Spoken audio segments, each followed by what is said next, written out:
ನವೀನ್ ನಾಯ್ಕ್ ಅಂತ ಹೇಳಿ ಭಟ್ಕಳ ಶಹರ ಪೊಲೀಸ್ ಠಾಣೆಯ ಸಬ್ ಇನ್ಸ್ಪೆಕ್ಟರ್. ನಾನು 2014 ಬ್ಯಾಚ್ನ ಸಬ್ ಇನ್ಸ್ಪೆಕ್ಟರ್. ನಮ್ಮ ಊರು ಕೆಳಗುರುಂಜಿ ಗ್ರಾಮ, ಹೊನ್ನಾವರ ತಾಲೂಕು, ಉತ್ತರ ಕನ್ನಡ ಜಿಲ್ಲೆ. ನಾನು ಈ ಧರ್ಮಸ್ಥಳ ಗ್ರಾಮಾಭಿವೃದ್ಧಿ ಯೋಜನೆಯ ಒಂದು ಸ್ಕಾಲರ್ಶಿಪ್ ಯೋಜನೆ ಆದಂತಹ ಈ ಯೋಜನೆಯ ಪ್ರಯೋಜನವನ್ನು ಪಡೆದುಕೊಂಡಂತಹ ಒಂದು ವಿದ್ಯಾರ್ಥಿ ಅಂತ ಹೇಳೋಕೆ ಒಂದು ಬಹಳ ಹೆಮ್ಮೆ ಆಗ್ತದೆ. ಕಾರಣ, ಈ ಒಂದು ಪದವಿಯ ಅವಧಿಗಳಲ್ಲಿ 3 ವರ್ಷಗಳ ಕಾಲ ಸಾಮಾನ್ಯ ವಿದ್ಯಾರ್ಥಿಗಳಿಗೆ ಗೊತ್ತಿದೆ, ನಮಗೆ ಒಂದು ಪಾಕೆಟ್ ಮನಿ ಅವಶ್ಯಕತೆ ಇರ್ತದೆ. ಮತ್ತು ಸ್ಟಡಿ ಮಟೀರಿಯಲ್ಗಳನ್ನ, ಈ ತರ ಕಾಂಪಿಟೇಟಿವ್ ಫೀಲ್ಡ್ಗೆ ಬೇಕಾದಂತಹ ಸ್ಟಡಿ ಮಟೀರಿಯಲ್ ಅನ್ನ ಪರ್ಚೇಸ್ ಮಾಡೋ ಸಲುವಾಗಿ ನಮಗೆ ಹಣದ ಅವಶ್ಯಕತೆ ಇರ್ತದೆ. ಅಂತ ಸಂದರ್ಭದಲ್ಲಿ ಈ ಒಂದು ಸುಜ್ಞಾನ ನಿಧಿ ಸ್ಕಾಲರ್ಶಿಪ್ ಬಹಳ ಹೆಲ್ಪ್ ಆಗಿದೆ. ಹಾಗಾಗಿ ಈ ಒಂದು ಬಡ ವಿದ್ಯಾರ್ಥಿಗಳಿಗೆ ಮಾಡಿರುವಂತಹ ಈ ಒಂದು ಒಳ್ಳೆಯ ಯೋಜನೆ, ಎಲ್ಲರೂ ಇದನ್ನ ಸದುಪಯೋಗ ಪಡಿಸ್ಕೊಳ್ಳಿ. ಹಾಗೆ ಈ ರೀತಿ ಒಂದು ಯಾರ್ಯಾರು ನೀಡೆಡ್ ಇದೆ ಅಂತವರು ಇದನ್ನ ಪ್ರಯೋಜನ ಪಡ್ಕೊಳ್ಳಿ ಅಂತ ಕೇಳ್ತೇನೆ. ಸ್ನೇಹಿತರೆ, ವೆಲ್ಕಮ್ ಟು ಮೈ ಯೂಟ್ಯೂಬ್ ಚಾನಲ್ಗೆ ಸ್ವಾಗತ, ಸುಸ್ವಾಗತ. ಎಲ್ಲ ಸತ್ಯದ ಹೋರಾಟಗಾರರಿಗೂ, ಸತ್ಯದ ಪರ ಇರತಕ್ಕಂಥ ಎಲ್ಲ ಹೋರಾಟಗಾರರಿಗೂ ಆರ್ಥಿಕವಾದ ಸ್ವಾಗತ. ನೋಡಿ ಸ್ನೇಹಿತರೆ, ಧರ್ಮಸ್ಥಳ ಸಂಘದ ಬಗ್ಗೆ ಅದರಲ್ಲಿ ಏನು ನಡೀತೆ ಏನು ಬಿಡುತ್ತೋ ಗೊತ್ತಿಲ್ಲ. ಆದರೆ ಧರ್ಮಸ್ಥಳ ಸಂಘವನ್ನು ಯಾವ ಥರ ಪ್ರಮೋಟ್ ಮಾಡ್ತಾಯಿದ್ದಾರೆ ನಮ್ಮ ಪೊಲೀಸ್ ಅಧಿಕಾರಿಗಳು ಎಂಬುದರ ಬಗ್ಗೆ ಈ ವಿಡಿಯೋದ ಮೂಲಕ ನಿಮಗೆ ತಿಳಿಸೋಕ್ಕೆ ಇಷ್ಟಪಡ್ತಾ ಇದ್ದೀನಿ. ಸಪ್ಪನಿಗೆ ಫೋನ್ ಮಾಡಿ ಸಾಮಾಜಿಕ ಹೋರಾಟಗಾರ್ತಿಯಾದ ಪ್ರಸನ್ನ ರವಿ ಕೇಳಿದ ಪ್ರಶ್ನೆಗೆ ಯಾವ ಥರ ಉತ್ತರ ಕೊಟ್ಟಿದ್ದಾರೆ, ಯಾವ ಥರ ತಬ್ಬಿಬ್ಬಾಗಿ ಫೋನನ್ನು ಕಟ್ ಮಾಡಿದ್ದಾರೆ ಎಂಬುದರ ಬಗ್ಗೆ ಕ್ಲಾರಿಟಿ ಈ ವಿಡಿಯೋದಲ್ಲಿ ನಿಮಗೆ ಸಿಗುತ್ತೆ ಅಂದ್ಕೊಂಡಿದ್ದೀನಿ. ಈ ಥರ ಧರ್ಮಸ್ಥಳದ ಸಂಘದವರಿಗೆ ನಮ್ಮ ಪೊಲೀಸ್ನವರೇ ಸಹಾಯ ಮಾಡಿದರೆ, ಪ್ರಮೋಟ್ ಮಾಡಿದರೆ, ಈ ಥರ ಪ್ರಮೋಟ್ ಮಾಡಿ ಇದೇನು ಮಾಡಿದರೆ ನೊಂದಿರತಕ್ಕಂಥ ಸದಸ್ಯರಿಗೆ ನ್ಯಾಯ ಸಿಗುವುದಾದರೂ ಹೇಗೆ ಅರ್ಥ ಮಾಡಿಕೊಳಿಸ್ತಾ ಇದ್ದಾರೆ. ನಿಮಗೆ ನೀವೇ ಧೈರ್ಯ ತಂದುಕೊಂಡು ಧರ್ಮಸ್ಥಳ ಸಂಘದವರನ್ನು ಪ್ರಶ್ನೆ ಮಾಡಿ, ಕರೆಕ್ಟ್ ಇದ್ದರೆ ದುಡ್ಡು ಕಟ್ಟಿ, ಇಲ್ಲದ್ರೆ ಸ್ಟಾಪ್ ಮಾಡಿ. ನಮಸ್ಕಾರ. ಈಗ ವಿಡಿಯೋ ಆಗ್ತದೆ, ದಯವಿಟ್ಟು ನೋಡಿ, ನಿಮಗೆಲ್ಲ ಅರ್ಥ ಆಗುತ್ತೆ ಅಂದ್ಕೊಂಡು. ಒಂದು ಸ್ಕೀಮ್ ಬಗ್ಗೆ ಒಂದು ಪಬ್ಲಿಸಿಟಿ ಸಂಬಂಧಪಟ್ಟಾಗ ಒಂದು ರೀಸೆಂಟ್ ಆಗಿ ಈ ರೀತಿ ಅದನ್ನ ತಗೊಂಡು ಯಾರು ಜಾಬ್ ಎಲ್ಲ ಹೋಗಿದ್ದಾರೆ, ಅದನ್ನ ನೋಡ್ಕೊಂಡು ಒಂದು ವಿಡಿಯೋ ಮಾಡಿ ಒಂದು ಪಬ್ಲಿಸಿಟಿ ಮಾಡ್ಕೊಂಡಿದ್ದಾರೆ. ಯಾರು ಧರ್ಮಸ್ಥಳ ಗ್ರಾಮಾಭಿವೃದ್ಧಿ ಅವರು ನಿಮ್ಮ ಹತ್ರ ಮಾಡಿಸಿದ? ಓಹೋ, ಅವರು ಮಾಡಿಸಿದ್ದು ಪಬ್ಲಿಸಿಟಿಗೋಸ್ಕರ. ನೀವೊಂದು ಯೂನಿಫಾರ್ಮ್ ಅಲ್ಲಿ ಅವರನ್ನು ಪ್ರಮೋಷನ್ ಮಾಡ್ತಿದ್ದಾರೆ ಹೇಳಿದ್ರೆ ಅವರಿಗೆ ನಾವು ಇನ್ನೂ ಸಹ ಪ್ರಮೋಷನ್ ನಾವು ಮಾಡಿಲ್ಲ ಮೇಡಮ್ ಅವರೇ, ಪ್ರಮೋಷನ್ ಅಲ್ಲ ಅದು. ಅವರದೇ ಇವ್ರದ್ದು ನಾನು ಎಸ್ ಪಿ ಅವ್ರ ಹತ್ರ ಹೇಳುದು, ಸ್ಟೇಷನ್ ಅಲ್ಲಿ ಏನಾದ್ರು ಕೇಸ್ ಬಂದ್ರೆ ಹ್ಯಾಂಡಲ್ ಮಾಡ್ಲಿಕ್ಕೆ ಇವರಿಗೆ ಯೋಗ್ಯತೆ ಇಲ್ಲ. ಇವರು ಪ್ರಮೋಷನ್ ಗೆ ಭಾರಿ ಖುಷಿಯಲ್ಲಿ ಹೇಳ್ತಾ ಇದ್ದಾರೆ. ಪ್ರಮೋಷನ್ ಸಬ್ ಇನ್ಸ್ಪೆಕ್ಟರ್ ಅಲ್ಲ, ನವೀನ್ ನಾಯ್ಕರಲ್ಲ? ವಿಡಿಯೋ ನೋಡಿದೆ ನಿಮ್ದು ನಾನು. ಧರ್ಮಸ್ಥಳ ಗ್ರಾಮಾಭಿವೃದ್ಧಿ ಯೋಜನೆ ಒಂದು ಸ್ಕಾಲರ್ಶಿಪ್ ತಾವು ಪಡ್ಕೊಂಡಿದ್ದೀರಂತ ಯೋಜನೆಯಿಂದ. ಎಲ್ರಿಗೂ ನಮಸ್ಕಾರ. ನನ್ನ ಹೆಸರು ನವೀನ್ ನಾಯ್ಕ್ ಅಂತ ಹೇಳಿ ಭಟ್ಕಳ ಶಹರ ಪೊಲೀಸ್ ಠಾಣೆಯ ಸಬ್ ಇನ್ಸ್ಪೆಕ್ಟರ್. ನಾನು 2014 ಬ್ಯಾಚ್ನ ಸಬ್ ಇನ್ಸ್ಪೆಕ್ಟರ್. ನಮ್ಮ ಊರು ಕೆಳಗುರುಂಜಿ ಗ್ರಾಮ, ಹೊನ್ನಾವರ ತಾಲೂಕು, ಉತ್ತರ ಕನ್ನಡ ಜಿಲ್ಲೆ. ನಾನು ಈ ಧರ್ಮಸ್ಥಳ ಗ್ರಾಮಾಭಿವೃದ್ಧಿ ಯೋಜನೆಯ ಒಂದು ಸ್ಕಾಲರ್ಶಿಪ್ ಯೋಜನೆ ಆದಂತಹ ಈ ಯೋಜನೆಯ ಪ್ರಯೋಜನವನ್ನು ಪಡೆದುಕೊಂಡಂತಹ ಒಂದು ವಿದ್ಯಾರ್ಥಿ ಅಂತ ಹೇಳೋಕೆ ಒಂದು ಬಹಳ ಹೆಮ್ಮೆ ಆಗ್ತದೆ.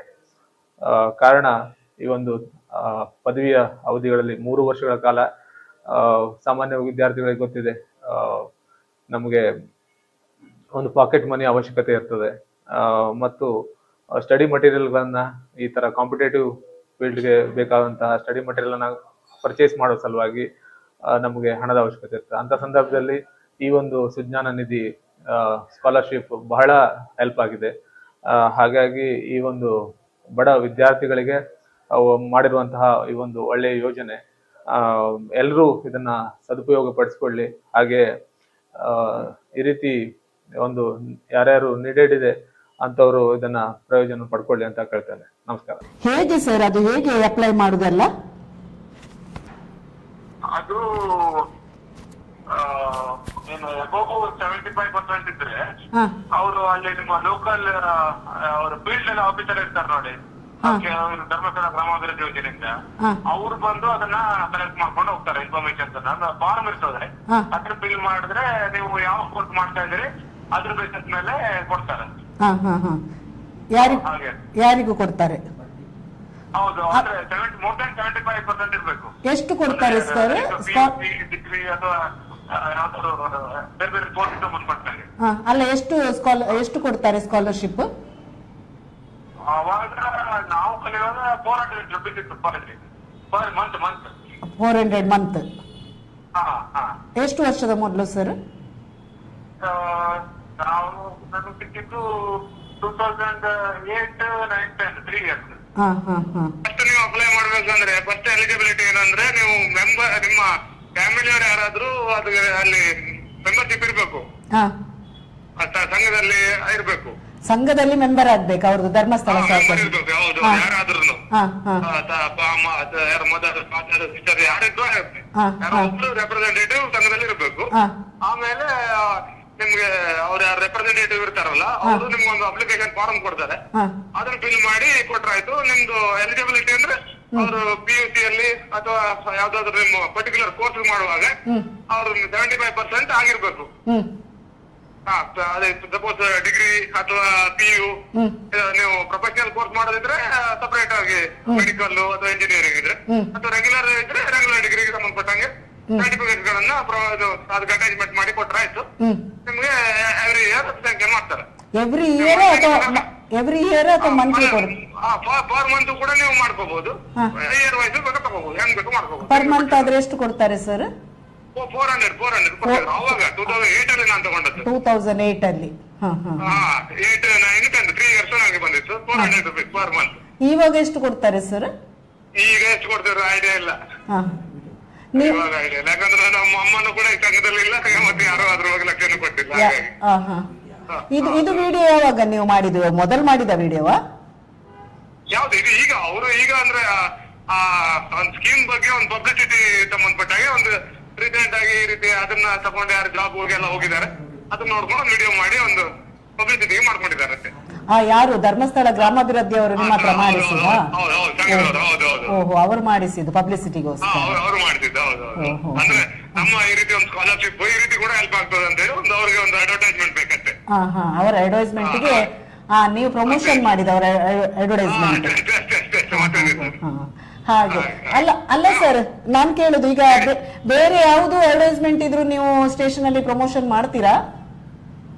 ಬೇರೆ ಇಲ್ಲ, ಮಾಡಲ್ಲ ರೀ. ಇದು ಮೇಲೆ ಅಧಿಕಾರಿಗಳ ಹತ್ರ ಪರ್ಮಿಷನ್ ಏನ್ ಕೇಳಲಿಕ್ಕೆ ಇರುವುದಿಲ್ಲ ನಿಮ್ಗೆ? ಪರ್ಮಿಷನ್ ತಗೊಂಡೇ ಮಾಡ್ತೇವೆ. ತಗೊಂಡಿದ್ದೀರಾ ಮೇಲೆಯಿಂದ? ಹೌದು. SP ಅವ್ರ ಹತ್ರ ತಗೊಂಡಿದ್ದೀರಿ? ಹೌದು, SP ಸಾಹೇಬ್ರ ಹತ್ರ ತಗೊಂಡಿದ್ದೀರಿ. ಹಾಗೆ ನೀವು ಸ್ಟೇಷನ್ ಅಲ್ಲಿ ಯೂನಿಫಾರ್ಮ್ ಹಾಕಿ ಮಾಡಬಹುದು ಅಲ್ಲ, SP ಸಾಹೇಬ್ರ ಹತ್ರ ಪರ್ಮಿಷನ್. ಈಗ ಒಂದು ವೇಳೆ ಈಗ ಧರ್ಮಸ್ಥಳ ಗ್ರಾಮಾಭಿವೃದ್ಧಿ ಯೋಜನೆಯವರದೇ ಈಗ ಅಕ್ರಮ ಬಡ್ಡಿ ದಂಧೆ ವಿಷಯ ನಿಮ್ಮ SP ಅವರೇ ಮೊನ್ನೆ ಒಂದು ಪ್ರಕಟಣೆ ಕೊಟ್ಟಿದ್ದಾರೆ. ಅಕ್ರಮ ಬಡ್ಡಿ ದಂಧೆ ಯಾರು ಮಾಡ್ತಾರೆ ಅವರ ಬಗ್ಗೆ ಆಕ್ಷನ್ ತಗೊಳ್ಬಹುದು ಅಂತ. ಹಾಗಾದ್ರೆ ಒಂದು ಅಕ್ರಮ ಬಡ್ಡಿ ದಂಧೆ ಈಗ ಇವರದ್ದು ಸಹ ಈಗ ಎಲ್ಲಾ ಕಡೆಗಳಲ್ಲೂ ಅಕ್ರಮ ಬಡ್ಡಿ ದಂಧೆ ಅಂತ ಆಗುವಾಗ ಅದರ ಬಗ್ಗೆ ಈಗ ನಾನೇನಾದ್ರೂ ಮಾಹಿತಿ ಕೊಟ್ರೆ ಅದರ ಬಗ್ಗೆ ನೀವು ಈಗ ವಿಡಿಯೋ ಮಾಡಿ ಪ್ರಮೋಷನ್ ಮಾಡ್ತೀರಾ ಸರ್? ಇಲ್ಲ, ಆ ರೀತಿ ಹಂಗ್ ಮಾಡಕ್ ಬರಲ್ಲ. ಏನಾದ್ರು ಯೂಸ್ಫುಲ್ ಕಂಟೆಂಟ್ ಇದ್ರೆ ಮಾತ್ರ. ಇದು ಯೂಸ್ಫುಲ್, ಯಾಕೆಂದ್ರೆ ನಾನು ಒಂದು ಸೋಷಿಯಲ್ ವರ್ಕರ್ ಆಗಿ ಮೊನ್ನೆ ಮಂಡ್ಯ ಜಿಲ್ಲೆಗೆ ಹೋಗಿದ್ದೇನೆ. ಇವರ ಧರ್ಮಸ್ಥಳ ಗ್ರಾಮಾಭಿವೃದ್ಧಿ ಯೋಜನೆಯಿಂದ ಹಣ ತಗೊಂಡು ಅವರಿಗೆ ಟಾರ್ಚರ್ ಮಾಡಿಕೊಂಡು ಆ ಮಹಿಳೆ ಸುಸೈಡ್ ಮಾಡಿದೆ. ನಾನು ಆ ಕೇಸಿಗೆ ಹೋಗಿದ್ದೆ. ಹಾಗಾದ್ರೆ ಸಮಾಜಕ್ಕೆ ನೀವು ತಿಳಿ ಹೇಳ್ಬೇಕಲ್ಲ, ಇಂಥವರ ಒಂದು ಯೋಜನೆಗಳು ಇರುವಾಗ ಇಷ್ಟಿಷ್ಟು ಬಡ್ಡಿ ದಂಧೆ ತಗೊಳ್ತಾರೆ, ಸುಸೈಡ್ ಮಾಡ್ಕೊಳ್ತಾರೆ. ನೀವು ಹಾಗೆ ತಗೊಳ್ಬೇಡಿ, ಅವರಿಂದ ಏನಾದ್ರೂ ತೊಂದರೆ ಇದ್ದೆ ಠಾಣೆಗೆ ಬಂದು ಹೇಳಿ ಅಂತ ಆ ಒಂದು ಪ್ರಮೋಷನ್ ಮಾಡ್ಬೋದಲ್ಲ ಸರ್? ಯಾಕಂದ್ರೆ SP ಸಾಹೇಬ್ರು ಪ್ರಮೋಷನ್ ಮಾಡಿದರೆ ಅಕ್ರಮ ಬಡ್ಡಿ ದಂಧೆ, ಮೀಟರ್ ದಂಧೆ ಎಲ್ಲೆಲ್ಲ ಇರ್ತದೆ, ಠಾಣೆಗೆ ಬಂದು ಕಂಪ್ಲೇಂಟ್ ಕೊಡಿ ಅಂತ ಅವರು ಪ್ರಕಟಣೆ ಕೊಟ್ಟಾಗ ಇದನ್ನು ನಿಮ್ಗೂ ಒಂದು ಜನಗಳ ಕಾಳಜಿ, ನಾನೀಗ ಖಾಲಿ ಎಜುಕೇಶನ್ ಇದ ಬಗ್ಗೆ ಅಲ್ಲ, ಜನಗಳ ಸಾವು ನಿಲ್ಲಿಸ್ಲಿಕ್ಕೋಸ್ಕರ ಅಕ್ರಮ ಬಡ್ಡಿ ಹಾಗಾದ್ರೆ ಇದು ಒಂದು ಸೋಷಿಯಲ್ ಕನ್ಸರ್ನ್ ಮಾಡಬಹುದಾ? ನಾನು ತುಂಬಾ ಜನರದ್ದು ಅವರು ಸುಸೈಡ್ ಮಾಡ್ಕೊಂಡ ಕೇಸ್ ನಿಮ್ಗೆ ಕೊಡ್ತೇನೆ. ಧರ್ಮಸ್ಥಳ ಗ್ರಾಮಾಭಿವೃದ್ಧಿ ಯೋಜನೆಯಿಂದ ಎಷ್ಟು ಮನೆಗಳಿಗೆ ಹೋಗಿ ಹಲ್ಲೆ ಮಾಡ್ತಾ ಇದ್ದಾರೆ, ಮನೆಗಳಿಗೆ ಹೋಗಿ ಗಲಾಟೆ ಮಾಡ್ತಾ ಇದ್ದಾರೆ. ನಾನು 2 ಕೇಸ್ ಇಲ್ಲಿ ಕಮಿಷನರಿಗೆ ಕೊಂಡು ಕೊಟ್ಟಿದ್ದೇನೆ, ಮನೆಗೆ ಹೋಗಿ ಅವರ ಉದ್ದೇಟತನ ತೋರಿಸುದು. ಯಾಕೆಂದ್ರೆ ಒಂದು ಸೊಸೈಟಿ ಹೇಳಿದ ಕೂಡಲೇ ತಗೊಳ್ತೀರಾ? ಏನಿಲ್ಲ ನಮ್ದು.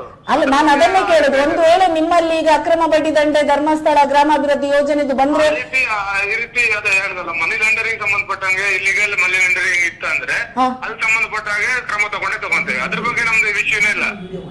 ಇದಕ್ಕೆ ಈಗ ನಾನ್ ಹೇಳುದು ಸರ್, ಇವರದ್ದು ಅಕ್ರಮ ಬಡ್ಡಿ ದಂಧೆದ ಬಗ್ಗೆ ಗೊತ್ತಿದ್ದೇ ಒಂದು SP ಅವರು ಸ್ಟೇಟ್ಮೆಂಟ್ ಕೊಡುವಾಗ ಅವರ ಬಗ್ಗೆ ಗೊತ್ತಿದ್ದು ನೀವು ಇದ್ರ ಬಗ್ಗೆ ಸ್ಕಾಲರ್ಶಿಪ್ ಬಗ್ಗೆ ಪ್ರಮೋಷನ್ ಹೇಗೆ ಕೊಡ್ತಾ ಇದ್ದೀರಿ?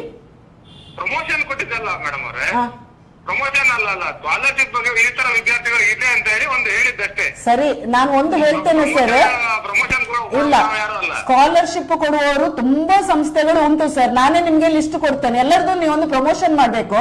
ಮತ್ತೆ ಇವರು ಧರ್ಮಸ್ಥಳದವರು 400 ರೂಪಾಯಿ ಕೊಡುದು ಯಾರ ಆಸ್ತಿಯಿಂದ ಕೊಡುದಲ್ಲ, ಅಲ್ಲಿ ಬಂದ ದೇವಸ್ಥಾನಕ್ಕೆ ಬಂದ ಡಬ್ಬಿದು ಹಣ ಬೇಕಾದಷ್ಟು ಬಡವರು ತುಂಬಾ ಡಬ್ಬಿ ಹಣ ಕೊಟ್ಟಿದ್ದಾರೆ. ಅದರಿಂದ ಅವರೊಂದು 400 ರೂಪಾಯಿ 500 ರೂಪಾಯಿ ಕೊಡುದಕ್ಕೆ ಏನೂ ಇಲ್ಲ ಸರ್.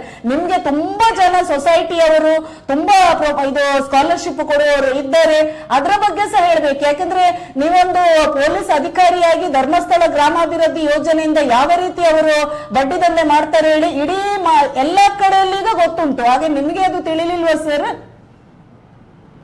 ಅಲ್ಲ, ಅದು ಸಾಹೇಬ್ರು ಮೊನ್ನೆ ಅದ ಸ್ಟೇಟ್ಮೆಂಟ್ ಕೊಟ್ಟಿದ್ದು ಗೊತ್ತಿದೆ. ಬಟ್ ಆ ರೀತಿ ಏನು ಬಡ್ಡಿಗೆ ಸಂಬಂಧಪಟ್ಟಾಗ ಮನಿ ಲಾಂಡರಿಂಗ್ ಸಂಬಂಧಪಟ್ಟಾಗ ಆ ರೀತಿ ಇದು ಬಂದ್ರೆ 100% ಅದನ್ನ ಕ್ರಮ ಅಲ್ಲ, ಅವರು ಇಷ್ಟು ಮಾಡ್ತಾರೆ, ಜನರಿಗೆ ಇಷ್ಟು ಅನ್ಯಾಯ ಮಾಡ್ತಿದ್ದೇವೆ, ಅದು ಆ ಬಗ್ಗೆ ತಮ್ಗೆ ಗೊತ್ತಿಲ್ವಾ ಸರ್? ಅಲ್ಲ, ಅದ್ರ ಬಗ್ಗೆ ಕಂಪ್ಲೇಂಟ್ ಬಂದ್ರೆ 100% ಆಕ್ಷನ್. ಕಂಪ್ಲೇಂಟ್ ಬಂದ್ರೆ ಅಲ್ಲ, ಇದು ಸಾರ್ವಜನಿಕವಾಗಿ ಇಡೀ ಜನರು ಈಗ ಎಲ್ಲ ಕೊಲೆ ಆದ ಮೊನ್ನೆ ಸುಸೈಡ್ ಮಾಡಿ ಎಲ್ಲ ಪಬ್ಲಿಸಿಟಿ ಆಗಿದೆ, ಗೊತ್ತುಂಟು. ನಮಗೆ ಗೊತ್ತಿದ್ದ ವಿಷಯ ತಾನೇ ಗೊತ್ತಿರುದಿಲ್ಲ ಸರ್. ಮಿಸ್ಲೀಡ್ ಮಾಡ್ತಾ ಇದ್ರೆ 100% ಆಕ್ಷನ್ ತಗೊಂತೀವಿ. ಅಲ್ಲ, ಮಿಸ್ಲೀಡ್ ಮಾಡುದಲ್ಲ, ನೀವು ಸಹ ಈಗ ಮಾಡುದು ಅವರನ್ನು ಪ್ರಮೋಷನ್ ಧರ್ಮಸ್ಥಳ ಗ್ರಾಮಾಭಿವೃದ್ಧಿ ಯೋಜನೆ ಅವರು ಬಂದು ಹೇಳುವಾಗ ನೀವೊಂದು ಯೂನಿಫಾರ್ಮ್ ಅಲ್ಲಿ ಅವರನ್ನು ಪ್ರಮೋಷನ್ ಮಾಡ್ತಿದ್ದಾರೆ ಹೇಳಿದ್ರೆ ಅವರಿಗೆ ನಾವು ಇನ್ನೂ ಸಹ ಪ್ರಮೋಷನ್ ನಾವು ಮಾಡಿಲ್ಲ ಮೇಡಮ್ ಅವರೇ, ಪ್ರಮೋಷನ್ ಅಲ್ಲ ಅದು. ಮತ್ತೇನ್ ಮಾಡಿದ್ದು ಸರ್? ಅದು ಸ್ಕಾಲರ್ಶಿಪ್ ಇದೆ ಅಂತ ನೀವೇ ಹೇಳಿದ್ರು ಅಡ್ವರ್ಟೈಸ್ಮೆಂಟ್. ಸ್ಕಾಲರ್ಶಿಪ್ ತುಂಬಾ ಉಂಟು ಸರ್, ಯಾವ್ದು ನಿಮ್ಗೆ ಸೊಸೈಟಿಯಲ್ಲಿ ಕಾಣಲೇ ಇಲ್ವಾ? ನಿಮ್ಮ ಉತ್ತರ ಕನ್ನಡ ಜಿಲ್ಲೆಯಲ್ಲಿ ಎಷ್ಟೋ ಜನ ಇದ್ದಾರೆ, ಅದು ನಿಮ್ಗೆ ಕಾಣಲೇ ಇಲ್ವಾ ಸರ್? ಅಲ್ಲ, ಯಾರು ಅಂದ್ರೆ ನಮ್ಮ ಹತ್ರ ಯಾರು ಬಂದಿಲ್ಲ, ಈ ರೀತಿ ಇದೆ ಅಂತ ತಗೊಂಡು ಯಾರು ಬಂದಿಲ್ಲ. ಬಂದ್ರೆ ನೀವು ಮಾಡ್ತೀರಾ? ಹಾಗಾದ್ರೆ ಇದೀಗ ಧರ್ಮಸ್ಥಳ ಇದೀಗ ಧರ್ಮಸ್ಥಳ ಯೋಜನೆಯಿಂದ ಯಾರು ಬಂದದ್ದು ಸರ್ ತಮ್ಮಲ್ಲಿ? ಯಾರು ರೆಪ್ರೆಸೆಂಟೇಟಿವ್ ಬಂದಿದ್ರು ಇಲ್ಲಿ? ಯಾರ ರೆಪ್ರೆಸೆಂಟೇಟಿವ್ ಅಲ್ಲ ಸರ್, ನೀವೊಂದು ಮಾಡುವಾಗ ಅವ್ರು ಯಾರಂತಲೇ ಬೇಕಲ್ಲ ಸರ್, ಸಿಕ್ಕಿದವ್ರು ಬಂದ್ರೆ ಮಾಡ್ಲಿಕ್ಕೆ ಆಗ್ತದ? ನೀವೊಂದು ರೆಪ್ರೆಸೆಂಟೇಟಿವ್ ಇದೆ, ಹೆಸರು ಯಾರು ಸರ್? ಭಟ್ಗಳ ರೆಪ್ರೆಸೆಂಟೇಟಿವ್. ಹೌದು, ಯಾರು ಸರ್? ಅವರು ಅದೇ ಇವ್ರದ್ದು ರೆಪ್ರೆಸೆಂಟೇಟಿವ್ ಹೆಸರು ನೋಡಿ ಹೇಳ್ತಾರೆ, ಫೈಲ್ ನೋಡಿ ಹೇಳ್ತಾರೆ. ಅದು ಹೇಗೆ ಸರ್? ನಾನೀಗ ನೀವೊಂದು ಕಾಮನ್ ಮ್ಯಾನ್ ಅಲ್ಲ, ಜವಾಬ್ದಾರಿತ ಒಬ್ಬ ಸಬ್ ಇನ್ಸ್ಪೆಕ್ಟರ್ ಸರ್. ನೀವು ಅವ್ರದ್ದು ಹೆಸರೇ ಗೊತ್ತಿಲ್ಲ ಪ್ರಮೋಷನ್ ಮಾಡುವಾಗ ಹೇಳುವಾಗ? ಇಲ್ಲ, ಬರ್ದಿಟ್ಟಿದ್ದೇನೆ. ಈಗ ನನ್ನ ಹತ್ರ ಫೈಲ್ ದೂರ ಇದೆ, ಹಾಗಾಗಿ ನಾನು ಈಗಾಗಲೇ ನವೀನ್ ನಾಯಕ್ ಭಟ್ಕಳದ ಜಾರ ಪೊಲೀಸ್ ಠಾಣೆಯ ಸಬ್ ಇನ್ಸ್ಪೆಕ್ಟರ್ ಹತ್ರ ಮಾತಾಡಿದೆ. ಸಬ್ ಇನ್ಸ್ಪೆಕ್ಟರ್ ಭಾರಿ ಖುಷಿಯಲ್ಲಿ ಪ್ರಮೋಷನ್ ಮಾಡ್ತಿದ್ದಾರೆ, ಸ್ಕಾಲರ್ ಪ್ರಮೋಷನ್ಶಿಪ್. ಸಬ್ ಇನ್ಸ್ಪೆಕ್ಟರ್ನವರ ಕೆಲಸ ಜನಗಳಿಗೆ ಸಂಬಂಧಪಟ್ಟ, ಅವರ ಕಾನೂನಿಗೆ ಸಂಬಂಧಪಟ್ಟ ಆ ವಿಷಯವನ್ನು ಅವೇರ್ನೆಸ್ ಕೊಡಬೇಕು. ಅವರು ಫೋನ್ ಕಟ್ ಮಾಡಿದ್ರು, ಇಲ್ಲದ್ರೆ ನಾನು ಹೇಳ್ತಿದ್ದೆ. IPC ಸೆಕ್ಷನ್ ಈಗ ಭಾರತೀಯ ನ್ಯಾಯ ಸಂಹಿತ ಅಂತ ಉಂಟು, ಇದು ಜನರಿಗೆ ಇವರು ಎಷ್ಟು ಅವೇರ್ನೆಸ್ ಕೊಡ್ತಾ ಇದ್ದಾರೆ, ಅಥವಾ ಅಲ್ಲಿ ಇವರ ಕೆಳದರ್ಜೆಯಲ್ಲಿರುವ ಕಾನ್ಸ್ಟೇಬಲ್ಗಳಿಗೆ ಇವರು ಎಷ್ಟು ಮಾಹಿತಿ ಕೊಡ್ತಿದ್ದಾರೆ ಅಂತ ನಾನು ಕೇಳಬೇಕಿತ್ತು. ಆದ್ರೆ ಅವರು ಫೋನ್ ಕಟ್ ಮಾಡಿದ್ರು. ಇದನ್ನೆಲ್ಲ ಒಂದು ಸ್ಟೇಷನ್ ಅಲ್ಲಿ ಕೂತು ಯೂನಿಫಾರ್ಮ್ ಹಾಕಿಕೊಂಡು ಧರ್ಮಸ್ಥಳ ಗ್ರಾಮಾಭಿವೃದ್ಧಿ ಯೋಜನೆಯಿಂದ ಈ ಒಂದು SIಗೆ ಯಾವಾಗ ಒಂದು 400 ರೂಪಾಯಿ ಸ್ಕಾಲರ್ಶಿಪ್ ಸಿಕ್ಕಿದನ್ನು ಈಗ ಒಂದು ದೊಡ್ಡ ಕೂತು ಏನೋ ಒಂದು ಸಾಮಾಜಿಕ ಚಟುವಟಿಕೆ ಮಾಡುವಾಗೆ ಬಿಂಬಿಸುವ ಒಂದು ಪೊಲೀಸ್ ಸ್ಟೇಷನ್ ಅಧಿಕಾರಿಗೆ ಬಾಕಿ ಯಾವುದೇ ಗೊತ್ತಿಲ್ಲ, ಸಮಾಜದಲ್ಲಿ ಏನೆಲ್ಲ ನಡೀತಾ ಉಂಟು. ಕೇವಲ ಧರ್ಮಸ್ಥಳ ಗ್ರಾಮಾಭಿವೃದ್ಧಿ ಯೋಜನೆ ಒಂದು ಲೋನ್ ಕೊಡ್ತದೆ, ಅವರು ಆನಂತರ ಸ್ಕಾಲರ್ಶಿಪ್ ಕೊಟ್ಟಿದ್ದಾರೆ. ಲೋನ್ ಕೊಡೋ ಇವರು ಹೇಳಿದ್ರು ಅದರಲ್ಲಿ ಮೆಂಬರ್ ಆಗ್ಲೇಬೇಕು, ಅದರಲ್ಲಿ ಮೆಂಬರ್ ಆದವರು ಅದರಲ್ಲಿ ಸಾಲ ತಗೊಳ್ತಾರೆ. ಸಾಲ ತಗೊಳ್ಳುವಾಗ ಅಷ್ಟು ಬಡ್ಡಿ ಅವರಿಗೆ ಬರ್ತದೆ, ಧರ್ಮಕ್ಕೇನು ಕೊಡುವಲ್ಲ. ಅದು ಈ SIಗೆ ಲೆಕ್ಕಾಚಾರ ಉಂಟು. ಅವ್ರು ಮೊದಲು ನಂಗೆ ಹೇಳಿದ್ರು ಅದ್ರಲ್ಲಿ ಯಾರಾದ್ರೂ ಒಬ್ರು ಮೆಂಬರ್ ಆಗಿರ್ಬೇಕು, ಅವರಿಗೆ ಸ್ಕಾಲರ್ಶಿಪ್ ಕೊಡುದು, ಅವರಿಗೆ ಸ್ಕಾಲರ್ಶಿಪ್ 400 ರೂಪಾಯಿ ಕೊಡ್ಲಿಕ್ಕೆ ಡಬಲ್ ಅಲ್ಲಿ ಬಡ್ಡಿ ದಂಧೆ, ಮೀಟರ್ ಬಡ್ಡಿ ದಂಧೆ ಮಾಡಿ ಮತ್ತೆ ಅವರಿಗೆ 400 ರೂಪಾಯಿ ಕೊಟ್ಟಿರ್ಬೋದು. ಅದು ಸಹ 75% ಮಾರ್ಕ್ಸ್ ಇದ್ದವರಿಗೆ ಅಂತ ಹೇಳ್ತಾರೆ. 75% ಮಾರ್ಕ್ಸ್ ಇದ್ದವರಿಗೆ ಇವರ ಒಂದು 400 ರೂಪಾಯಲ್ಲಿ ಏನಾಗ್ಲಿಕ್ಕಿಲ್ಲ. ತಿಂಗಳಿಂದ ಎಷ್ಟೋ ಸ್ಕಾಲರ್ಶಿಪ್ ಕೊಡುವವರು ಎಷ್ಟೋ ಸಂಸ್ಥೆಗಳು ಉಂಟು. ಆದ್ರೆ ಇವರೊಂದು ಪೊಲೀಸ್ ಇಲಾಖೆಯ ಸಬ್ ಇನ್ಸ್ಪೆಕ್ಟರ್ ಆಗಿ ಯೂನಿಫಾರ್ಮ್ ಹಾಕಿ ಅವರಲ್ಲಿ ಕೊಳ್ಳೆ ಹೊಡಿತಿದ್ದಾರೆ, ಮೀಟರ್ ಬಡ್ಡಿ ದಂಧೆ ಮಾಡಿ ಎಷ್ಟೋ ಜನರು ಸುಸೈಡ್ ಮಾಡ್ತಾ ಇದ್ದಾರೆ, ಮನೆಗೆ ಹೋಗಿ ಹಲ್ಲೆ ಮಾಡ್ತಾರೆ. ನಾಳೆ ಇವತ್ತು ಇವರು ಪ್ರಮೋಷನ್ ಮಾಡಿದ್ರು, ವಿಡಿಯೋದಲ್ಲಿ ಅವರು ಸ್ಕಾಲರ್ಶಿಪ್ ಕೊಟ್ಟಿದ್ರು, ನಾನು ಅದರಲ್ಲಿ ಕಲಿತೆ, ಪಾಕೆಟ್ ಮನಿ ಸಿಗ್ತದೆ ಅಂತ ಹೇಳುವ ಈ ಸಬ್ ಇನ್ಸ್ಪೆಕ್ಟರ್ ನಾಳೆ ನಿಮ್ಮ ಮಾತನ್ನು ಕೇಳಿ ಎಲ್ಲಾ ಧರ್ಮಸ್ಥಳದ ಆ ಯೋಜನೆ ಅಧಿಕಾರಿಗಳು ಪ್ರತಿಯೊಂದು ಮನೆಗೆ ಹೋಗಿ ಬಾಗಿಲು ತಟ್ಟಿ ನಾಳೆ ಅವರಿಗೆ ತೊಂದರೆ ಮಾಡಿ ಏನಾದ್ರೂ ಜೀವಕ್ಕೆ ಹಾನಿಯಾದ್ರೆ ನೀವೇ ಅಲ್ಲಿ ಹೊಣೆ. ಯಾಕಂದ್ರೆ ನೀವೇ ಅವರನ್ನು ಪ್ರಮೋಷನ್ ಮಾಡ್ತಿದ್ದೀರಿ. ಅವರು ಧರ್ಮಸ್ಥಳ ಗ್ರಾಮಾಭಿವೃದ್ಧಿ ಯೋಜನೆ ಅವರು ಸ್ಕಾಲರ್ಶಿಪ್ ಕೊಟ್ಟಿದ್ದಾರೆ, ನಮ್ಗೆ ಪಾಕೆಟ್ ಮನಿ ಆಗ್ತದೆ, ಕಷ್ಟದಲ್ಲಿರುವಾಗ ಉಪಯೋಗ ಆಗಿದೆ ಅಂತ. ಕಷ್ಟದಲ್ಲಿ ಉಪಯೋಗ ಆದವರಿಗೆ ಬನ್ನಿ ನಾನು ಸ್ಕಾಲರ್ಶಿಪ್ ಕೊಡ್ತೇವೆ, ಬಡವರಿಗೆ 75% ಯಾರು ಮಾರ್ಕ್ಸ್ ಗಳಿಸ್ತಾರೆ ಬನ್ನಿ ಅಂತ ಸಾರ್ವಜನಿಕವಾಗಿ ಅವರು ಪ್ರಕಟಣೆ ಮಾಡಿದಲ್ಲ. ಯಾವನು ಅದರಲ್ಲಿ ಮೆಂಬರ್ ಆಗ್ತಾನೆ ಅವನಿಗೆ ಮಾತ್ರ ಕೊಡುದು, ಅವನಿಗೆ ಕೊಡುದು ಅವನ ಬಡ್ಡಿಯಿಂದ ನಿಮ್ಗೆ ಕೊಡ್ತಾರೆ ವಿನಃ ಅವರ ಕೈಯಿಂದ ಕೊಡ್ತಾ ಇಲ್ಲ. ಇದು ಅರ್ಥ ಮಾಡ್ಬೇಕು. ನಾನು ಮಾನ್ಯ SP ಅವರ ಹತ್ರ ಹೇಳುದು, ಸ್ಟೇಷನ್ ಅಲ್ಲಿ ಏನಾದ್ರೂ ಕೇಸ್ ಬಂದ್ರೆ ಹ್ಯಾಂಡಲ್ ಮಾಡ್ಲಿಕ್ಕೆ ಇವರಿಗೆ ಯೋಗ್ಯತೆ ಇಲ್ಲ. ಇವರು ಪ್ರಮೋಷನ್ ಗೆ ಭಾರಿ ಖುಷಿಯಲ್ಲಿ ಹೇಳ್ತಾ ಇದ್ದಾರೆ, ಪ್ರಮೋಷನ್ ಮಾಡಿದ್ದು ನಾನೊಂದು ಅಡ್ವರ್ಟೈಸ್ಮೆಂಟ್ ಕೊಟ್ಟದ್ದು, ಅವರು ಯಾರು ಅವರಿಗೆ ಹೆಸರು ಗೊತ್ತಿಲ್ಲ ಯಾರು ಹೇಳಿದಾರಂತ. ಯಾವನು ಬಂದು ಪ್ರಮೋಷನ್ ಮಾಡ್ಲಿಕ್ಕೆ ಇವರಿಗೆ ಏನಾದ್ರೂ ನನಗೆ ಗೊತ್ತಿಲ್ಲ, ನನಗೆ ಹೇಳಬೇಕಾಗ್ತದೆ. ಪ್ರಮೋಷನ್ಗೋಸ್ಕರ ಇವರಿಗೆ ಏನಾದ್ರೂ ಕೊಟ್ರೆ ಇವರು ಒಬ್ಬ ದರೋಡೆಕೋರನನ್ನು ಅಥವಾ ಏನಾದ್ರೂ ಬೇಡದ ಕೆಲಸ ಮಾಡುವವರನ್ನು ಸ್ಟೇಷನ್ ಅಲ್ಲಿ ಕೂತು ಪ್ರಮೋಷನ್ ಮಾಡ್ತಾರೆ ಇವರು? ಪ್ರಮೋಷನ್ ಮಾಡ್ತಾರೆ ಇವರು? ಯೂನಿಫಾರ್ಮ್ಗೆ ಏನು ಬೆಲೆ ಇಲ್ಲ ಇವರಿಗೆ? ಒಂದು ಸ್ಟೇಷನ್ ಅಲ್ಲಿ ಕೂತು ನಾಳೆ ಯಾವುದು ಇವನ್ನ SP ಅವರು ಪ್ರಕಟಣೆ ಮಾಡಿದ್ರಲ್ಲ, ಮೀಟರ್ ಬಡ್ಡಿ ದಂಧೆಯವರನ್ನು ಯಾರಾದ್ರೂ ಮೇಲಾಧಿಕಾರಿ ಅಥವಾ ಪೊಲೀಸ್ ಠಾಣೆಗಳಿಗೆ ನೀವು ಹೇಳಿ ಅಂತ ಹೇಳಿದ್ರೆ ಜನರು ಧರ್ಮಸ್ಥಳ ಗ್ರಾಮಾಭಿವೃದ್ಧಿ ಯೋಜನೆಯಿಂದ ಲೋನ್ ತಗೊಂಡು ಈಗ ಕಷ್ಟ ಅನುಭವಿಸುವವರು ಯಾವ ಧೈರ್ಯದಲ್ಲಿ ಆ ಸ್ಟೇಷನ್ಗೆ ಹೋಗ್ಬಹುದು? ಯಾವ ಧೈರ್ಯದಲ್ಲಿ ಸ್ಟೇಷನ್ಗೆ ಹೋಗ್ಬೋದು? ನಾನು SP ಅವರಿಗೆ ಕರೆ ಮಾಡಿದೆ, ಮತ್ತೆ ಕಾಲ್ ಮಾಡಿ ಮೆಸೇಜ್ ಮಾಡಿದ್ರು. ಆದ್ರೆ SP ಅವರ ಗಮನಕ್ಕೆ ಇಂಥ ಪೊಲೀಸ್ ಅಧಿಕಾರಿಗಳು ಇದ್ದಷ್ಟು ದಿನ ಅಪಾಯ. ತಮ್ಗೆಲ್ರಿಗೂ ಗೊತ್ತುಂಟು, ಸಮಾಜದಲ್ಲಿ ಧರ್ಮಸ್ಥಳ ಗ್ರಾಮಾಭಿವೃದ್ಧಿ ಯೋಜನೆಯಿಂದ ಪ್ರತಿ ಕಡೆಯಲ್ಲಿ ಹಲ್ಲೆ ನಡೆಸ್ತಿದ್ದಾರೆ, ಪ್ರತಿ ಕಡೆಯಲ್ಲಿ ಕಂಪ್ಲೇಂಟ್ ತಗೊಳ್ತಿದ್ದಾರೆ.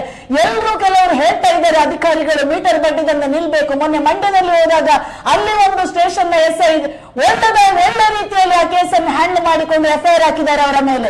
ಆದ್ರೆ ಇವರು ಈಗ ಯಾಕೆ ಪ್ರಮೋಷನ್ ಮಾಡ್ತಾರೆ ನನಗೆ ಗೊತ್ತಿಲ್ಲ. ಈಗ ಹೇಳಬೇಕಾಗ್ತದೆ, ಅವರ 400 ರೂಪಾಯಿ ಈಗ ಡಬಲ್ ಆಗಿ ಅವರಿಗೆ ಪ್ರಮೋಷನ್ ಮಾಡಿ ಅಡ್ವರ್ಟೈಸ್ಮೆಂಟ್ ಮಾಡಿ ಪ್ರಮೋಟರ್ ಆಗಿ ಅವರಿಗೇನಲ್ಲಿ ಹಣ ಬರ್ತದೆ ಅದು ನನಗೆ ಗೊತ್ತಿಲ್ಲ. ಇದು ಹೇಳಬೇಕಾಗ್ತದೆ ನನಗೆ. ಹಾಗಾಗಿ ನಾನು ಮಾನ್ಯ SP ಅವರಲ್ಲಿ ಹೇಳುದು, ಈ ಒಂದು ಅಧಿಕಾರಿಯ ಮೇಲೆ ಅವ್ರು ಹೇಳಿದ್ರು ನಿಮ್ಮಲ್ಲಿ ಪರ್ಮಿಷನ್ ತಗೊಂಡಿದ್ದೇನೆ ನಾನು ಅಂತ. ಪರ್ಮಿಷನ್ ತಗೊಂಡಿದ್ರೆ ನಿಮಗೂ ನಾನು ಹೇಳ್ತಾ ಇದ್ದೇನೆ ಸರ್, ಯೂನಿಫಾರ್ಮ್ ಅಲ್ಲಿ ಒಂದು ಆ ಚಾರಿಗೆ ಗೌರವ ಕೊಟ್ಟು SI ಸಬ್ ಇನ್ಸ್ಪೆಕ್ಟರ್ ನಾನು ಈ ಠಾಣೆ ಅಂತ ಹೇಳುವವರು ಅಲ್ಲಿ ಪ್ರಮೋಷನ್ ಮಾಡ್ಲಿಕ್ಕೆ ಅಡ್ವರ್ಟೈಸ್ಮೆಂಟ್ ಗೆ ಕುತ್ಕೊಳ್ಳೋದಾದ್ರೆ ಬೇರೆ ಎಲ್ಲಿಯಾದ್ರೂ ಅವರು ಯೂನಿಫಾರ್ಮ್ ತೆಗೆದು ಮಾತಾಡ್ಲಿ, ನಮ್ಗೆ ಏನ್ ತೊಂದ್ರೆ ಇಲ್ಲ. ಎಲ್ಲಿ ಅವರು ಪಾರ್ಟ್ ಟೈಮ್ ವರ್ಕಿಗೆ ನೀವು ಹೋಗುದಾದ್ರೂ ನಮ್ದೇನು ಅಡ್ಡಿ ಇಲ್ಲ. ಒಬ್ಬ ಅಧಿಕಾರಿಯಾಗಿ ನೀವು ಸಂಪಾದನೆಗೋಸ್ಕರ ಪಾರ್ಟ್ ಟೈಮ್ ವರ್ಕಿಗಾಗಿ ಎಲ್ಲಿಯಾದ್ರೂ ನೀವು ಅಡ್ವರ್ಟೈಸ್ಮೆಂಟ್ ಅಥವಾ ಫ್ಯಾಷನ್ ಶೋಗೆ ಯಾವ್ದಕ್ಕೂ ಹೋದ್ರೂ ನಮ್ದೇನ್ ತೊಂದ್ರೆ ಇಲ್ಲ. ಆದ್ರೆ ಆ ಯೂನಿಫಾರ್ಮ್ ಗೆ ಗೌರವ ಕೊಡುದು ನಿಮ್ಗೆ ಅಲ್ಲ. ನಿಮ್ಮ ವ್ಯಕ್ತಿತ್ವ ಒಳ್ಳೆಯಿದ್ರೆ ನಾವು ಗೌರವ ಕೊಡ್ತೇವೆ, ನಿಮ್ಮ ಯೂನಿಫಾರ್ಮ್ಗೆ ನಾವು ಗೌರವ ಕೊಟ್ಟು ಮಾತಾಡ್ತಿದ್ದೇವೆ. ಆ ಯೂನಿಫಾರ್ಮಿನ ಗೌರವವನ್ನು ಉಳಿಸಿ ಅಂತ ನಾನು ಹೇಳ್ತಾ ಇದ್ದೇನೆ. ಅಕ್ರಮ ಬಡ್ಡಿ ದಂಧೆ ಮಾಡುವುದು ಸಹ ಕ್ರಿಮಿನಲ್. ಯಾವುದೇ ದಾಖಲೆಗಳಲ್ಲಿ ಇಲ್ಲದೆ ವಾರ ಬಡ್ಡಿಯಲ್ಲಿ ದಂಧೆ ಮಾಡಿಕೊಂಡು ಮನೆಗೆ ಹೋಗಿ ಹಲ್ಲೆ ಮಾಡಿಕೊಂಡು ಬರುವುದಾದ್ರೆ ಇದು ಕ್ರಿಮಿನಲ್ ಆಗ್ತದೆ. ಹಾಗಾಗಿ ಅವರ ಮೇಲೆ ಕ್ರಿಮಿನಲ್ ಕೇಸ್ ಹಾಕಿ ದಾಖಲೆ ಇಲ್ಲದೆ ಇದನ್ನು ನೀವು ಮಾಡಿ. ಅದರ ಬಗ್ಗೆ ಎಲ್ಲ ಮಾಹಿತಿ ಗೊತ್ತಿದ್ದು ನೀವು ಅವರನ್ನು ಪ್ರಚೋದನೆ ಮಾಡುವುದಾದ್ರೆ ನೀವು ಇನ್ನು ಜನರನ್ನು ಏನಾದ್ರೂ ನೀವು ಮರ್ಡರ್ ಮಾಡಿಸ್ಲಿಕ್ಕೆ ಮುಂದೆ ಹೋಗ್ತಿದ್ದೀರಾ? ನಿಮ್ಮ ಈ ಪ್ರಮೋಷನ್ ನ ವಿಡಿಯೋ ನೋಡಿದ್ರೆ ಎಷ್ಟೋ ಜನರು ಇನ್ನು ಧೈರ್ಯದಲ್ಲಿ ಏನು ಮಾಡಿದ್ರು ನಡೀತದೆ, ಏನು ಮಾಡ್ಲಿಕ್ಕೆ ಆಗುದಿಲ್ಲ ಅಂತ ಇನ್ನು ಹಲ್ಲೆಗೆ ಮುಂದಾಗಿ ನಾಳೆ ಏನಾದ್ರೂ ಹೆಚ್ಚು ಕಡಿಮೆ ಆದ್ರೆ ನೀವೇ ಇದೆ ಇಲಾಖೆ ಹೊಣೆ ಆಗ್ತದೆ. ನಿಮ್ಮಂತ ಅಧಿಕಾರಿಗಳು ಇದ್ರೆ ಈ ರೀತಿ ಪ್ರಚೋದನೆಗೆ ಕಾರಣ ಆಗ್ತದೆ. ಇದು ನೆನಪಿಡಿ. ಇನ್ನಾದ್ರೂ ಜವಾಬ್ದಾರಿಯುತ ಒಂದು SI ಸ್ಥಾನದಲ್ಲಿದ್ದರೆ ಜವಾಬ್ದಾರಿಯುತ ಕೆಲಸವನ್ನು ಮಾಡಿ ತೋರಿಸಿ. ಆ ಸಬ್ ಇನ್ಸ್ಪೆಕ್ಟರ್ ಹೇಳಿದ್ರು ನಾನು SP ಅವರಲ್ಲಿ ಈ ಒಂದು ಪರ್ಮಿಷನ್ ತಗೊಂಡಿದ್ದೇನಂತ. ಇದು ಎಷ್ಟು ಸತ್ಯ ಅಂತ ನನಗೆ ಗೊತ್ತಿಲ್ಲ. ಹಾಗಾಗಿ ನಾನು SP ಅವರಿಗೆ ಕರೆ ಮಾಡಿದೆ. 2 ಸಲ ಕರೆ ಮಾಡುವಾಗ ಸಹ ಕಾಲ್ ಕಟ್ ಮಾಡಿದ್ರೆ ಐ ಕಾನ್ ಟಾಕ್ ಅಂತ ಈಗ ಹೇಳಿದ್ರಿ, ವಾಟ್ಸಪ್ ಅಂತ ಹೇಳಿದ್ರಿ. ಆದ್ರೆ ನಾನು ಹೇಳುದು ಯಾವತ್ತು ಮೇಲಧಿಕಾರಿಗಳಿಗೆ ಯಾರು ಪದೇ ಕಾಲ್ ಮಾಡುದಿಲ್ಲ. ನಿಮ್ಮ ಕೆಳಗಿನ ಅಧಿಕಾರಿಗಳು ತಪ್ಪು ಮಾಡಿದಾಗ, ಇಲಾಖೆಯಲ್ಲಿ ಏನಾದ್ರೂ ತಪ್ಪಾದಾಗ ಮಾತ್ರ ನಿಮ್ಗೆ ನಾವು ಆ ಮಾಹಿತಿ ತಿಳಿಸ್ತೇವೆ. ಆದ್ರೆ ನೀವು ಕಾಲ್ ಅಟೆಂಡ್ ಮಾಡ್ಲಿಲ್ಲ. ಆದ್ರೂ ನಾನು ವಿಡಿಯೋವನ್ನು ವಿಡಿಯೋವನ್ನು ನಿಮಗೆ ಕಳಿಸ್ತಾ ಇದ್ದೇನೆ, ನೀವು ವಿಡಿಯೋ ನೋಡ್ಬೇಕು. ನಿಮ್ಮ ಅಧಿಕಾರಿಗೆ ಯಾತಕ್ಕೆ ಈ ಒಂದು ಪರ್ಮಿಷನ್ ಕೊಟ್ಟಿದ್ದೀರಿ ಅಂತ ನನಗೆ ಕೇಳಬೇಕು. ಯಾಕಂದ್ರೆ ಇದು ನಮ್ಮ ಇಲಾಖೆ, ನಮ್ಮ ಸಾರ್ವಜನಿಕರ ಪೊಲೀಸ್ ಇಲಾಖೆ. ಆ ಒಂದು ಯೂನಿಫಾರ್ಮಿಗೆ ನಾವು ಗೌರವ ಕೊಡ್ತೇವೆ, ಆ ಒಂದು ಚೇರಿಗೆ ಗೌರವ ಕೊಡ್ತೇವೆ. ನಾವು ಸಾರ್ವಜನಿಕರು ಟ್ಯಾಕ್ಸ್ ಕಟ್ಟಿದ ಹಣದಿಂದ ನಿಮ್ಗೆ ಸಂಬಳ ಕೊಡ್ತೇವೆ. ಆದ್ರೆ ನೀವಿಲ್ಲಿ ವರ್ತಿಸುದು ನೋಡುವಾಗ ಯಾವನೋ ಒಬ್ಬನದೊಂದು ಸ್ವಸಹಾಯ ಸಂಘವನ್ನು ಪ್ರಮೋಷನ್ ಮಾಡ್ಲಿಕ್ಕೆ ನಿಮ್ಮ ಅಧಿಕಾರಿಗಳು ಆ ಚೇರ್ ಅನ್ನು, ಆ ಯೂನಿಫಾರ್ಮ್ ಅನ್ನು, ಆ ಕಚೇರಿಯನ್ನು, ಇಲಾಖೆಯನ್ನು ಬಳಸ್ತಿದ್ದಾರೆ ಹೇಳುವಾಗ SP ಅವರು ಇದ್ರ ಬಗ್ಗೆ ನೀವು ಕಾಳಜಿ ವಹಿಸಬೇಕು. ಆತನ ಬಗ್ಗೆ ಸೂಕ್ತ ತನಿಖೆ ಮಾಡಬೇಕು, ಆತನಿಗೆ ಪನಿಷ್ಮೆಂಟ್ ಕೊಡಬೇಕು. ಒಂದು ವೇಳೆ ನೀವು ಪರ್ಮಿಷನ್ ಕೊಟ್ಟಿದೆ ಆದ್ರೆ ನಿಮಗೆ ನಾವು ಖಂಡಿತ IG ಆಗ್ಲಿ, ADGP ಆಗ್ಲಿ, ಗೃಹ ಇಲಾಖೆ ಆಗ್ಲಿ ಎಲ್ರಿಗೂ ಈ ವಿಡಿಯೋವನ್ನು ಕಳಿಸಿ ನಿಮ್ ಬಗ್ಗೆ ಸಹ ಆಕ್ಷನ್ ತಗೊಳ್ಳುವ ಹಾಗೆ ಮಾಡ್ತೇವೆ. ಯಾಕೆಂದ್ರೆ ಸಾರ್ವಜನಿಕರು ಸಂಪರ್ಕಕ್ಕೆ ಇರುವಾಗ ನೀವೊಂದು ಫೋನ್ ತೆಗೆದು ಮಾತಾಡುದಿಲ್ಲ, ಕೇಸುಗಳಲ್ಲಿ ಪೆಂಡಿಂಗ್ ಇರ್ತದೆ, ಜನರ ರಕ್ಷಣೆ ಮಾಡ್ಲಿಕ್ಕೆ ನಿಮ್ಗೆ ಟೈಮ್ ಇರುವುದಿಲ್ಲ. ಮಾತಾಡಿದ ಕೂಡಲೇ ಇಲಾಖೆಯಲ್ಲಿ ಇದು ಪೊಲೀಸ್ ಪೇದೆಗಳು ಕಡಿಮೆ ಇರ್ತದೆ ಅಂತ ಹೇಳ್ತೀರಿ. ಒಪ್ತೇನೆ. ಆದ್ರೂ ನೀವು ಮಾಡುವ ಕೆಲಸಗಳನ್ನು ಬದಿಗಿಟ್ಟು ಜನರ ರಕ್ಷಣೆ ಮಾಡುವ, ಕಂಪ್ಲೇಂಟ್ ಬರುವಾಗ ಎಷ್ಟೋ ಕೇಸ್ಗಳು ಅಲ್ಲಿ ಪೆಂಡಿಂಗ್ ಉಳಿದಿರ್ತದೆ. ಕೆಲವು ಕೇಸುಗಳು ನಾವು ಬರುವಾಗ ಕೇಸ್ ತಗೊಳ್ಳಿಕ್ಕೆ ನಿಮ್ಗೆ ಆಗುದಿಲ್ಲ. ಆಗ ದೊಡ್ಡ ನೀವು ಕಾನೂನು ನೀವು ಮಾತಾಡ್ತೀರಿ, ಯಾವುದಕ್ಕೂ ನೀವು ಸ್ಪಂದನೆ ಕೊಡುದಿಲ್ಲ. ಆದ್ರೆ ಇಂಥ ವಿಷಯಗಳು ಬರುವಾಗ ಯಾವುದೋ ಒಬ್ಬ ದೊಡ್ಡ ನಾಯಕನ ಪ್ರಮೋಷನ್ ಮಾಡ್ಲಿಕ್ಕೆ ಅವನ ಎಂಜಲು ಹಣಕ್ಕೋಸ್ಕರ ಸ್ಟೇಷನ್ ಅನ್ನು ಬಳಕೆ ಮಾಡುದಾದ್ರೆ ಇದು ನಮ್ಮ ಇಲಾಖೆ. SP ಅವರ ಹತ್ರ ನಾನು ನಿಮ್ಮ ಹತ್ರ ಹೇಳಿಕೊಳ್ತಿದ್ದೇನೆ. ನಿಮ್ಗೆ ಈಗ ಹೇಳಿದ್ದಾನೆ ಅವರ ಪರ್ಮಿಷನ್ ತಗೊಂಡು ನಾನು ಮಾಡಿದ್ದೇನೆ ಅಂತ ಹೇಳಿದೆ. ಪದೇ ಹೇಳ್ತಿದ್ದೇನೆ, ಒಂದು ವೇಳೆ ಆತನ ಮೇಲೆ ನೀವು ಆಕ್ಷನ್ ತಗೊಳ್ಳೋದೇ ಇದ್ರೆ, ನೀವೇ ಪರ್ಮಿಷನ್ ಕೊಟ್ಟಿದ್ರೆ ಮುಂದೊಂದು ದಿನ ಎಲ್ಲಾ ಇಲಾಖೆಗಳಿಗೂ, ಎಲ್ಲ ಗೃಹ ಇಲಾಖೆಗಳು, ನಿಮ್ಮ ಮೇಲಾಧಿಕಾರಿಗಳಿಗೆ ಎಲ್ಲ ನೀವು ಠಾಣೆಯಲ್ಲಿ ಏನ್ ಮಾಡ್ತಾ ಇದ್ದೀರಿ, ನಮ್ಮ ಇಲಾಖೆಯನ್ನು ಯಾವ ರೀತಿ ನೀವು ದುರುಪಯೋಗ ಮಾಡ್ತೀರಿ ಅಂತ ನಾನು ಎಲ್ಲವನ್ನು ಕಳಿಸ್ಕೊಡ್ತೇನೆ.